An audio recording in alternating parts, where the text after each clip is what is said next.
Pemirsa, fakta-fakta baru kasus polisi tembak polisi yang menewaskan Brigadir J ini terungkap. Nah, kita sudah bersama dengan Albertus Wahyu, anggota Kompolnas, Albertus Wahyu Rudanto. Selamat siang, Pak Wahyu. Bagaimana Kompolnas melihat perkembangan dari kasus polisi tembak polisi hingga saat ini, Pak? Tentu kita melihat ini ada optimisme yang semakin jelas karena langkah demi langkah semakin cepat, akselerasi dilakukan oleh tim.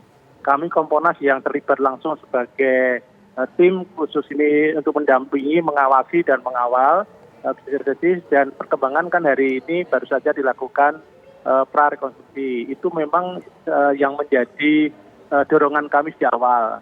Karena di luar kan begitu statement resmi dari Humas kemudian direspon publik dengan negatif berupa skeptis dan kejanggalan-kejanggalan, akhirnya dibuktikan dengan langkah-langkah konkret dari Kapolri dan menjadikan proses ini menjadi lancar. Saya kira ini sangat bagus ya, sangat bagus karena harapan publik kan agar peristiwa ini semakin terang benderang sesuai dengan harapan Pak Kapolri, transparan dan akuntabel.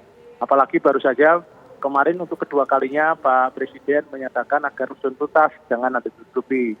Jadi saya kira rekonstruksi ini memang rekonstruksi bukan alat bukti, tetapi rekonstruksi itu adalah sarana untuk merangkai potongan-potongan hasil penyidikan dan nanti menjadi rangkaian cerita yang utuh.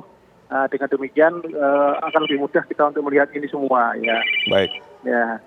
Baik Pak Wahyu, dari fakta-fakta baru ini kan kita melihat muncul kejanggalan-kejanggalan yang terjadi. Kompolnas sendiri menilai kejanggalan ini seperti apa? Harus diluruskan. Artinya begini, kita melihat ketika awal ada jumpa pers sampai kemudian muncul reaksi publik, itu kan karena ada sesuatu yang menurut publik, ya sekali lagi menurut publik, itu ada yang tidak rasional atau tidak masuk akal. Nah, sehingga inilah tugas dari Polri yang Polri presisi untuk menyampaikan kepada publik sesuai dengan fakta yang ada. Arahan Pak Kapolri jelas menggunakan scientific crime investigation, artinya semua pembuktian harus dengan kaidah-kaidah ilmiah. Nah, dengan demikian kalau nanti dalam rekonstruksi ini memang ada hal-hal yang berbeda dengan yang disampaikan sejak awal, menurut saya tidak ada salahnya kalau disampaikan aja ada kekeliruan dan kita sampaikan yang benar bagaimana. Karena publik menuntut kan seperti itu. Apalagi akan ada rekonstruksi ulang. Itu kan sebenarnya cara untuk bagaimana secara akademik bisa menunjukkan apa yang terjadi sebenarnya dari fisik yang ada pada jenazah. Itu Mas ya. Baik. Lalu Pak Wahyu, upaya apa saja yang hingga saat ini sudah dilakukan oleh Kompolnas untuk mengawal kasus polisi tembak polisi ini?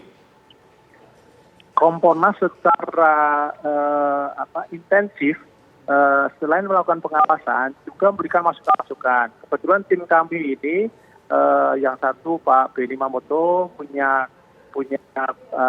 track record lama di reserse.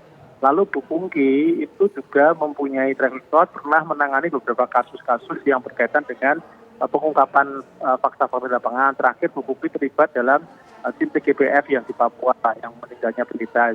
Sehingga dengan kompetensi itu kita harapkan Komisioner Kompolnas yang kita tugaskan untuk secara aktif menempel tim itu bisa memberikan masukan dari dekat. Kemudian di kami di komisioner selalu dilaporkan perkembangan terbaru, kemudian kita diskusi sehingga kalau ada masukan-masukan yang harus disampaikan kepada tim akan secara cepat sekali bisa didiskusikan, Mas ya.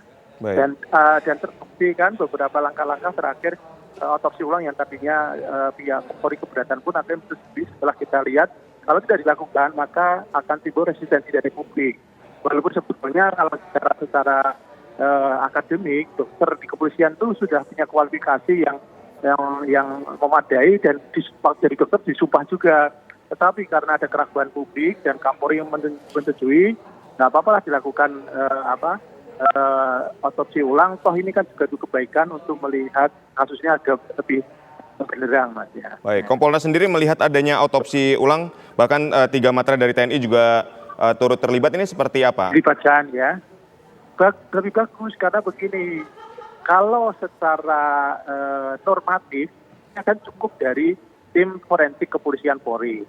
Tetapi karena di dalam kasus ini ada keraguan dari publik, maka persetujuan Bapak Kapolri itu melibatkan pihak luar, saya kira bagus karena dengan demikian menjadi terbuka semua, tidak sesuai dengan apa yang menjadi arahan Presiden untuk tidak ada yang ditutup-tutupi. Saya kira langkah-langkah ini tidak ada jeleknya juga dan tidak melanggar ketentuan juga kan, karena mereka kan juga punya konsorsium kedokteran forensik kedokteran yang saya kira dengan kompetensi yang dipunyai oleh beliau ini dan beliau expert, hasilnya tentu akurat maka validitasnya akan lebih dijamin dan itu akan memberikan pegang kepada publik yang lebih bagus, Mas ya.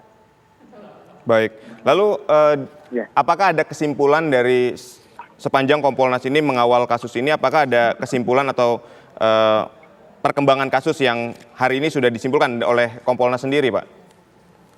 Kami belum mengambil kesimpulan. Yang kami lakukan adalah membantu mencari data, membackup agar penanganan kasus ini segera terungkap, segera selesai, sehingga tidak menimbulkan spekulasi yang semakin berkembang liar di publik. Nah, itu kami belum mengambil kesimpulan, Mas, karena tugas mengawal ini tidak bukan kesimpulan, karena nanti kalau soal tersangka dan tidak kan itu penyidik yang punya kewenangan. Tetapi Kompolnas karena sekarang yang tadinya pengawasnya dari luar sekarang bisa langsung ke dalam, tentu akan lebih efektif dalam melakukan pengawasan dan pengawalan terhadap proses ini, Mas ya. Baik, hari ini jadi kita konfirmasi sekali lagi, anggota Kompolnas ini menghadiri proses prarekonstruksi di rumah singgah dari Kadif Propam nonaktif ya, Pak? Ya, ada Pak Beni Mamoto di sana ya. Baik, lalu untuk proses autopsi ulang dari jenazah Brigadir J di RSUD Sungai Bahar ini seperti apa, Pak? Kami akan datang, tetapi siapa yang nanti tugaskan belum kita ini kan. Kalau nggak salah rencananya kan tidak apa harinya besok kita belum tahu. Tapi yang jelas kemarin sore dari tim Rukukit dari rumah sakit dari Jambi sudah melakukan observasi ya tempatnya di mana sebagainya.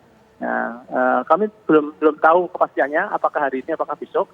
Tapi tentu dalam waktu dekat ya, karena kalau semakin lama akan membuat mayat itu semakin membusuk dan itu tidak membantu akan nanti akan banyak hal yang bias, sehingga memang kita dorong agar sesegera mungkin selain agar cepat juga agar hasilnya lebih valid, Mas ya.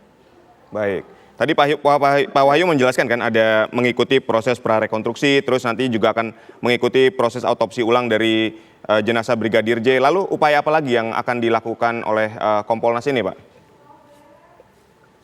Tahapan kami sesuai tupoksi kami, karena Kompolnas kan nggak punya kewenangan menyidik, Mas. Baik. Nggak punya kewenangan menyidik. Jadi karena tugas kami mengawasi ya kami tahap demi tahap agar proses yang berjalan itu sesuai dengan KUHP, sesuai dengan aturan, sesuai dengan prosedur. Jangan sampai ada hal yang dihilangkan, yang di-skip untuk kepentingan tertentu. Karena kami di awal punya misi jangan sampai institusi dikorbankan. Baik. Ini persoalan para pelaku-pelaku, bukan merupakan kebijakan institusi. Jadi agar masalah ini tidak terbawa ke soal institusi, karena anggota Polri 460.000 orang, hampir 500.000 orang, dan sampai ini terganggu dan jangan sampai semangat teman-teman di lapangan itu menjadi bermasalah dengan kasus ini. Harus tetap kita bangun optimisme untuk itu, dengan semakin terbuka nanti keputusan apapun yang akan diambil berdasarkan hasil penyidikan ini diharapkan jangan sampai membuat institusi ini ikut terbawa imbasnya dalam hal kinerja untuk kepentingan sesuai tugas pokoknya ya. Baik, terima kasih Pak Albertus Wahyu Rudanto, anggota Kompolnas telah membagi informasi kepada kami, dan tentu kita berharap agar kasus tembak polisi ini dapat terang benderang dan jelas hasilnya.